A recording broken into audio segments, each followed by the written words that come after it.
Hello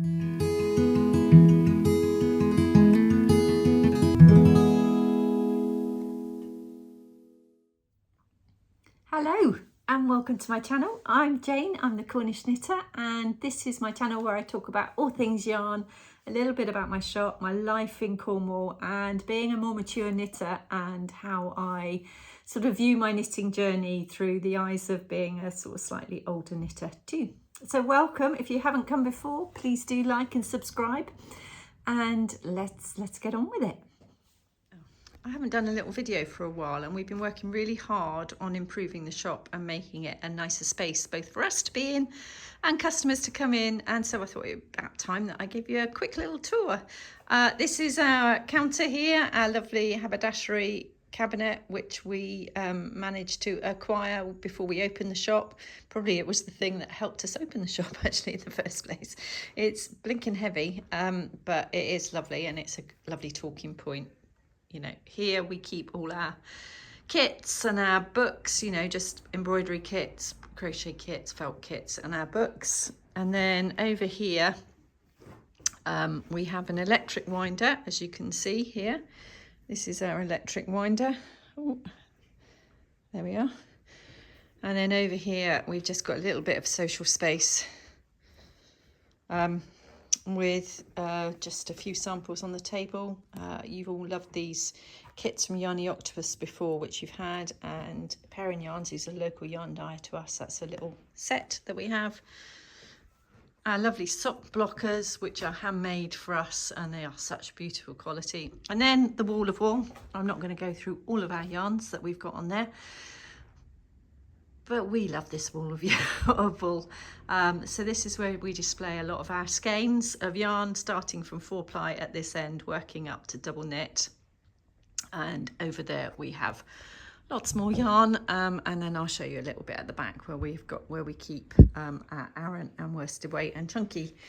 Underneath we've just got storage. Similarly in our central space, we've got a little bit of mohair here. And this is our working table really at the front of the shop. Samples are dotted around. Most of them I think I've shown you before. So yeah, just things interspersed. So that was just trying to make this end of the room look really nice. Again, my garden cardigan, see everything I knit ends up here in the shop. Here are our sample rail with all of our samples on, which get handled, they get tried on.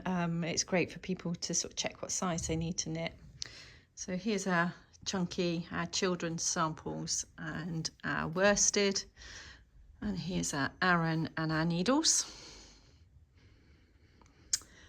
So most of the work has been going on in this space back here, and anybody that had been in our shop before will have known that this was a bit of a dumping area. It's where we hold our Stitchers meetup on a Tuesday morning. And it just wasn't working as a really nice space. So the light was really dim, and yeah, it just wasn't very inspiring. So we've done a lot of work here. So I've made some cushion covers, which you can see. Ooh, can you see my finger there? And there's some more, and the blind at the back. As well as, yeah, so as well as this space, I had to stop because somebody knocked on the door, delivery man. So we've got new tables coming. I've got one of the tables in here. So if we look at this table at the back, that is, you can see I'm all set up to do some filming for this YouTube video. But that is made of recycled scaffolding. It's made by a local maker, and we're having more made so that this table area will all be made of that natural wood. These are all our chairs sorted out for Stitchers meetup. This is our staff notice board where we've got bits and pieces going on. And then here at the back we've got our sofa and our sort of the end of our table. I've put these knitted fish up on the wall. Wasn't sure what to do with them, but I actually quite like them looking like a shawl. I just realised one of them is coming a bit loose, but I think they look quite good there. And our little sheep breeds. And then the rest of the space, computer space, We've got something going up on this wall here after we've been to a show, and I'll show you that once it's ready because it will be a really nice surprise. And then this is our corner area, nice little second-hand chair here I got from a local flea market basically. And this lovely hanging here is done by a lady called Debbie Rudolph, who specialises in weaving. So I just thought I'd show you our new space. I hope you like it, and we're really happy with it. I had new lighting put in. I won't look up at the lighting. So we got loads of daylight lighting, so it's a much brighter space.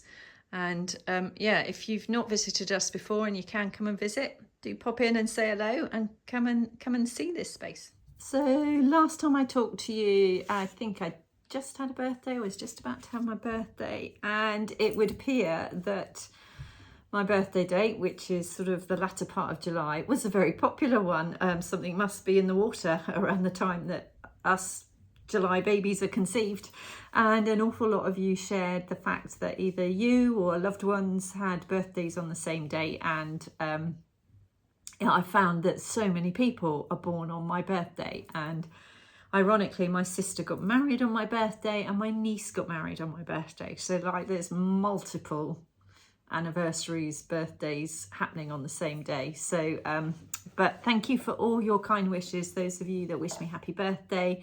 And yeah, I really did appreciate it. And it was just I had the best day actually. We just had a quiet day, went for a swim,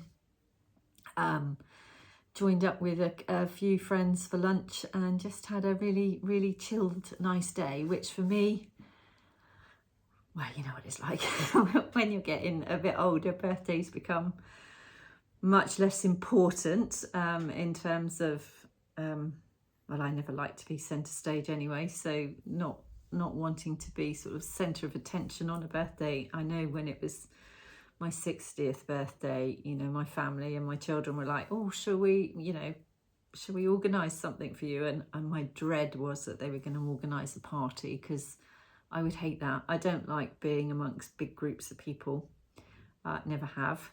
And I really just don't like that focus just being on me. And that's weird, isn't it? Doing a YouTube channel, but I'm just talking to my phone. I know I'm talking to you, but for me, I'm just sitting here talking to my phone. And when this goes out, if this reaches you and you enjoy it, that's absolutely fabulous. But I'm not sort of feeling like I'm sort of the focus of the attention as part of it. I'm just sharing my thoughts. So yeah, that sort of a type of birthday just fills me with absolute horror. So fortunately my kids came to their senses and sort of said, no, Mum would absolutely hate that. And they were right. You know, you'd have to show that you were pleased because they'd gone to an effort to do it, but I would have hated it. So thankfully they came to their senses, and we had a really nice just family time. But yeah, so this one, 61 I was on my last birthday, passed really quietly, very uneventful, just the way I like them. And I had plenty of time for knitting, which was, you know, an added bonus, and I could do it without getting moaned at, because I sort of was sitting there knitting because it was my birthday, and nobody can be miserable with me for knitting on my birthday.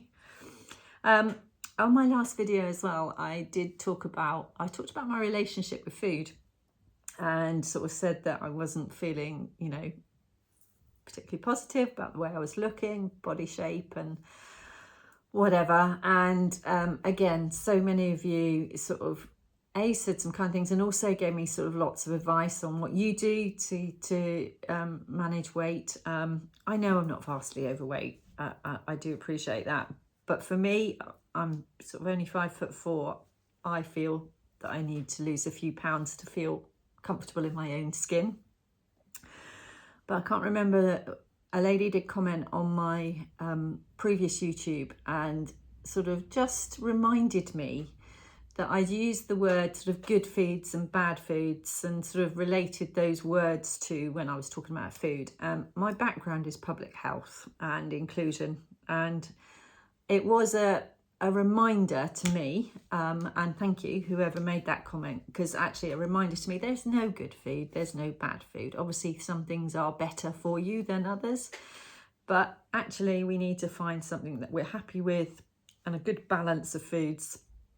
And fatty diets have never worked for me. I know it's just, I need to eat healthily, be more active, and cut out the snacks, basically, cut out the chocolate. So I don't drink, so it's not sort of, those sorts of things don't ever bother me, but I do eat too many snacky bits. So it's just about revisiting that. But yeah, but thank you whoever did remind me, because I shouldn't be using good and bad when I'm thinking of food. And I know from my own public health experience that it's not terms that I would normally talk to other people about. So it was a very salient reminder to be careful with language. What else has happened since I've last spoken to you? Oh, several months ago, actually, I recorded a podcast.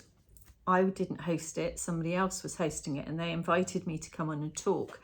And it's the Making Stitches podcast, and I will put a link in my notes underneath the video. And we chatted away for about 40 minutes, and I personally talked about, you know, a little bit about my background, and also sort of the ethos behind why I started Stitches and Cream, and also sort of why it's evolving into this more sort of community project around the flock and the sock club and the other things that we do, the retreats that we do as well, and really what the motivation and the reasoning behind that is.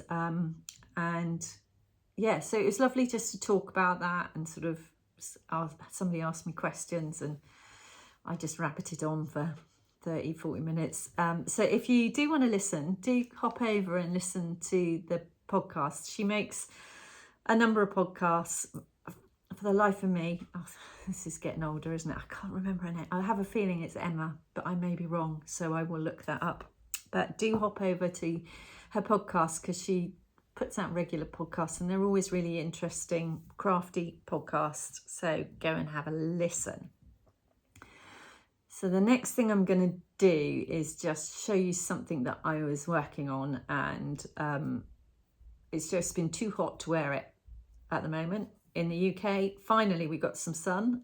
The summer is here officially, and Falmouth has been really busy because it's Falmouth Week, which is a sort of regatta week and a sailing week, and every year it sort of brings in loads of people into the town, and there's lots of events happening. I'm recording this on the last Friday of Falmouth Week, or the last day of Falmouth Week, which is the Friday, and there's a big fireworks display tonight, which I'll watch.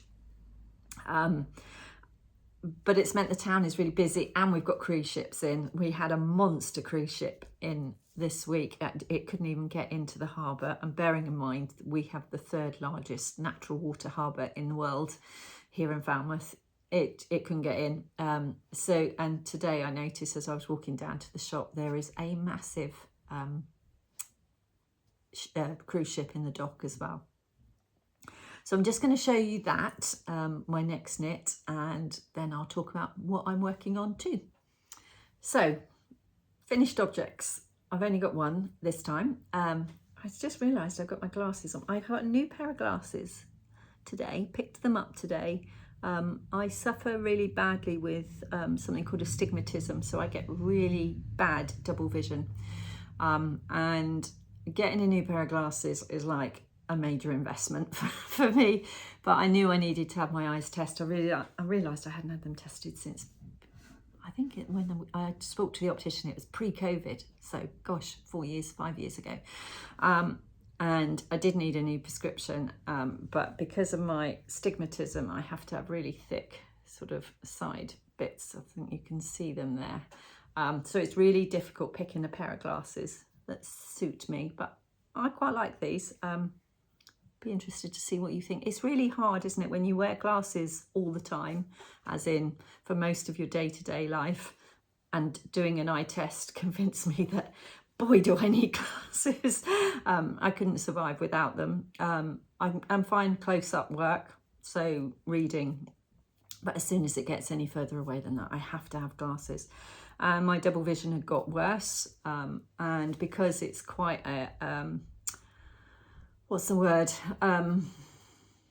the prescription is quite a unusual prescription and it's a high level prescription, then of course the cost is and it costs more and more. So picking a pair of glasses for me is always a major sort of investment and expense, and I'm really liking these, but I'm just getting used to the fact that they are stronger than my old ones, so it's just adjusting your vision. Anyway, on to my knitting. So I knitted yet another ranunculus. As regular listeners will know, I've been working through either whips or yarn that's been in my stash for a while. It was my commitment to making sure that I did this this year, so I'm sort of gradually chipping away at the things I've had stashed away in the naughty corner or piling up in sort of project bags that I've not looked at for ages, and I'm going, right, I'm going to either frog them or I'm going to give them some love and just progress through them, not sort of exclusively, because I am knitting on new projects which I'll show you, but just getting them done. And this, I had one skein of undyed alpaca in cream and a couple of skeins of just, I think I showed them last time, a random mohair silk from an indie dyer. Can't remember where it's from. I think it might have been West Green Loft Yarns, but I didn't have the labels, so I can't tell you the colour or for certain. So I held the two together and I made yet another ranunculus. Those of you that have watched me for a while know I do love a ranunculus, and last time when I had my love note on, I talked about why I prefer the ranunculus really to the love note, and that's really because I find the love note is too open here for me, so it's got to be worn over something, whereas the ranunculus, although it has got this lace work, it's, you know, I could wear this with just a bra underneath and feel comfortable, whereas the love note I wouldn't. I did the long sleeve version, and I did it long sleeved, and in a departure from the pattern, I did a twisted rib cuff, which is the way you do the neckline, and then used an Italian bind off to actually bind it off. I much prefer that method of bind off for a 1x1 rib. I think it gives you a nice stretch, it gives you that professional finish. Really happy with this. It's sort of an unusual colour for me, but I think I can get away with it. I think my hair colouring and my natural colouring, I think I can get away with it, and I think I'll get quite a bit of wear out of it. It feels lovely, the fabric's lovely. I made it, I don't know if I can show you this, but I made it so that it sits sort of on my hips, so I've got it on over my dress at the moment. And like all my ranunculuses, I think I'll get a lot of wear out of this. And this one won't be coming into the shop because we don't have the yarn. So I actually get to keep it without everybody, the world and his wife trying it on, which happens in the shop all the time. I am popping a little video up of the shop tour, because one of the things we have been doing is revamping the shop, and behind me is our what used to be our sort of the back end of the shop, which was a bit dark and dingy, and although we had our workshops and everything here, it wasn't a space that I was at all proud of. So I've spent an awfully lot of time and money just investing in making this a really nice space, and I feel it's a really nice space to record these videos from as well. So you will be seeing more of me from this space. So another ranunculus is off the needles again, and I'm really happy with it, as I've been happy with every single one. I can't say I've knitted any ranunculuses and not liked the final version. So if anybody's not given it a go yet, and there's very few of you, please do, because it's such a fab pattern as well. So that's what I have been knitting on, and that's the one I've finished. I'll take these off my head. Why have I put them back on my head? What else have I? The only other thing that I've actually finished is we have something called Sock Club, and I've just been designing a beginner pattern for our beginners who have their beginner sock box when they sign up. And oh god, my hair's all sticky. And I've just been knitting it in different sizes. That was the medium size. That's sort of a men's size. That's a size 10 to 11. Just been knitting it up and testing out my little pattern. It's just a very simple cuff down, you know, heel flap and gusset, and then just a normal sort of decreased toe with a Kitchener stitch at the end. So I've been working on that pattern with our sock boxes. With the new one, when people get new boxes now, they'll get the option to have this easy pattern, and I'm working on a more advanced pattern for those people that do sign up who are already accomplished knitters, sock knitters, who want to challenge themselves a bit more. But the idea for Sock Club is that it's for everybody, so been trying to make sure that I provide stuff that's there for everybody. So the other two things that I've been working on, I've been looking, well, there are a few things actually. So I've been thinking about vests for, you know, it's summer, as I said, we're in the middle of August, but we know autumn is just around the corner, or fall as you call it in the US. And I really sort of excited about knitting for the autumn, and I will do a video at some stage with all my knitting thoughts for the autumn. So I've been looking at vests in particular, and so I've really fancied doing a little bit of colour work. I haven't done sort of fair isle type colour work. I've done sort of colour work yokes and small bits, but I haven't done sort of a more advanced piece of sort of fair isle for a period of time. Advanced for me. So I decided to knit a vest, and I'm going to show you this on the pattern without showing you the pattern because it's a bit crumpled and creased. But this pattern here, I picked this pattern up. It's called Wensome by Jen Monaghan, and she runs a business called Fibre Workshop. I picked this up at Unravel last year, so this is again another one of my whips, really. And I showed you this on the whip video. I had these 3 wool decanted yarns that I wanted to use for something.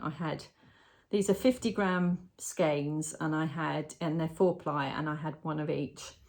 And I was like, what am I going to knit with those? I love the colours. This is Claret, this colour here. This one is called Island Dusk, this lovely pink. And this glorious green is, and I do love a green, is called River Time.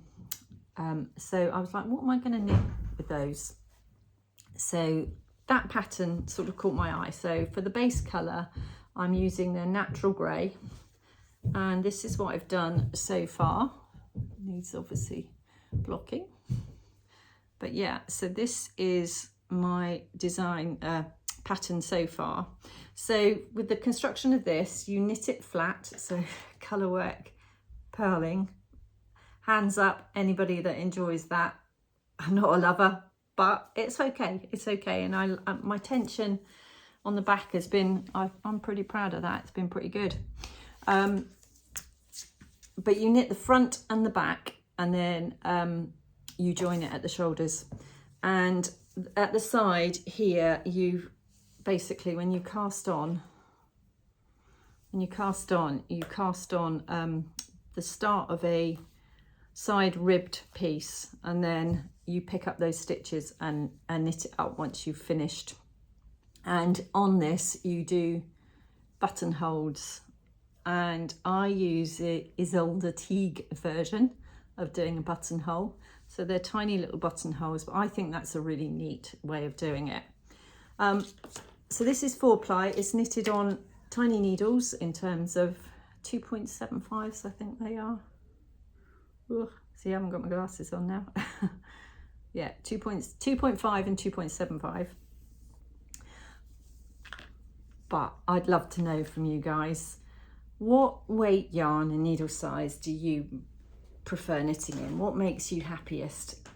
I am really enjoying knitting on the tiny needles and the fabric that you get from small needles. I am not a lover of anything Aran and above, really. You know, it's quick to knit, love that bit about it, but this gives me more pleasure, knitting something on finer needles, and I just love the quality of the fabric you get. So this yarn from Wool Decanted is the vintage 23 yarn. We do stock it in the shop. It is beautiful. I have knitted, this is a yarn that I know I can knit with, and anything I knit with is going to turn out absolutely stunning. And Lisa and Lynn, who own Wool Decanted, are such a lovely, lovely, they're just lovely ladies, and they're really sort of, I really love the ethos of the company. I love what they produce, how they're building their business. And we've stocked their yarns now since they've really sort of worked with retailers, and I love it. And I'm really, really enjoying this. The back of this, so it's a round neck. Yeah, it's a round neck. I will put the details up underneath. It's a round neck, as I said, sort of a tabard style with the buttons down the side. And then the back of it is plain. So the back of it is just knitted in that. And I reckon I'm going to take 200 grams of this to knit the back and the ribbing.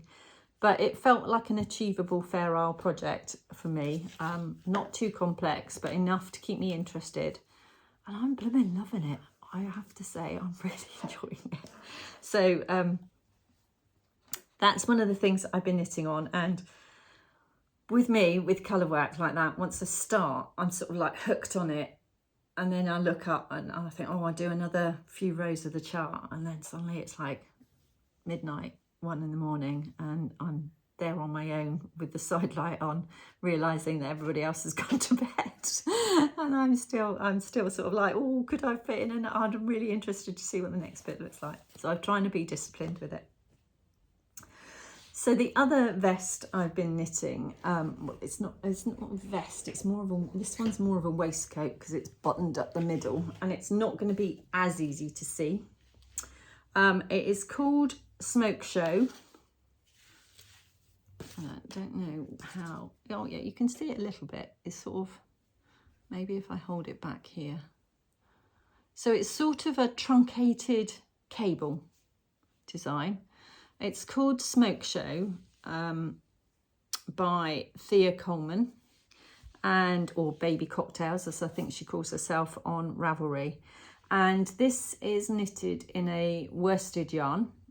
In her version, she does knit it in navy, and I think that's partly what attracted me to it. I do like navy. I wear a lot of denim.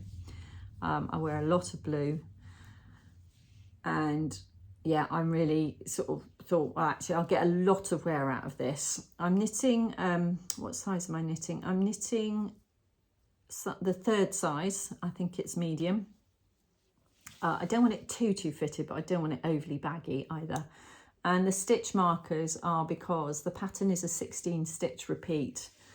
And although she sort of says, oh, use it to start with and then you'll get the gist of it, actually with the dark wool, I just don't want to be struggling to think, oh, have I gone wrong there? So I'm finding keeping the stitch markers in as these are Cocoa Knits stitch markers if anybody's interested. And then you do the rib as you're knitting, and again, buttonholes, and I'm using the Isolde Teague technique to do that. And the buttonholes are spaced about 2.5 inches, 5 centimetres apart. And I think it takes 6 buttons, and then it's a V-neck construction up here, and obviously sleeveless as a sort of waistcoat type style. So I'm progressing with that, and again, it's interesting enough, the pattern's interesting enough to keep me sort of entertained. It is a worsted weight. A lot of her patterns are worsted weight, and she does like a cable. So you knit it predominantly on 4.5mm, which is a US 7. I think it's US 7. But again, the pattern is interesting enough to keep me ploughing on with it. I know I'll get an awful lot of wear out of that, and I don't think it will take me very long to knit. But the two of them together, I'm really enjoying the contrast. I mean, this is probably the largest I like to go, but because it's on a 4.5mm needle, it's not too, the fabric is not too chunky. I just find bigger needles a bit unwieldy in my hands. Maybe it's because as my hands are getting older, they're not as comfortable sort of clutching small, thin, bigger needles and sort of using them. But I've never been a fan of chunky knits. I don't really like the fabric as much. Not for garments. I like it for other things, for blankets and things. But for garments, for me, the finer the better, I find. So those are the things that I've been working on. I have been working on a couple of other things which embargoed at the moment, mainly socks again. But I've been really busy because we're going to the Knitting and Stitching show at Ali Pali in October. And it's my first ever big show. I've sort of helped out at other people's stands, but this is the first time I've gone to a really big show like this and had to think about, what does the stand look like? What am I taking? Have I got everything I need? I've got to build the stand when I get there. It's 4 days, so it's going to be tiring, on my feet, talking to people all the time. And I'm only taking 2 sort of products. I'm not taking loads of stock. I'm taking the Cornish Knitters Flock, which is our online community, which we will open up for the show. And if you are interested in joining, I'll talk in another video a little bit more about it again. But it will be opening in October. So if you are interested in joining, do come and join. I mean, it's been the early adopters who joined in May. It's been such an amazing community. And I'm not just saying that, it has been, you know, last night we had a Q&A session, which we have every month as part of the community. And I think we had 30 people on the Zoom call from Germany, Denmark, America, UK. I think there might have been an Australian on there as well, somebody from Australia. So a really sort of widespread global audience, and people posted their questions beforehand. The sorts of things we covered off last night were somebody that was interested in learning to crochet, wanted to know what type of yarn and what size hook to pick and what to know to start. Another one was a question about double knitting, not the weight of yarn, but the actual technique of double knitting. So we explained that, and everybody chips in, it's not just us. And then what other things did we talk about? We talked about what happens if you make a mistake and you haven't got a lifeline. So we talked about how you'd put in a lifeline or how you would take it back. So all the different methods we'd use. How do you count rows in your knitting? Somebody had a technical issue with the pattern that they wanted to check. They were struggling with one of the stitches, so we talked about that. And then we had a big conversation about bust darts, whether you use horizontal or vertical bust darts, and how you would use that sort of technique to make other adjustments. Maybe you've got a bit of a sway back, or you know, you need a bit more fabric at the back, and what size do you knit if you're going to make a bust dart. So we had a whole lengthy discussion on that.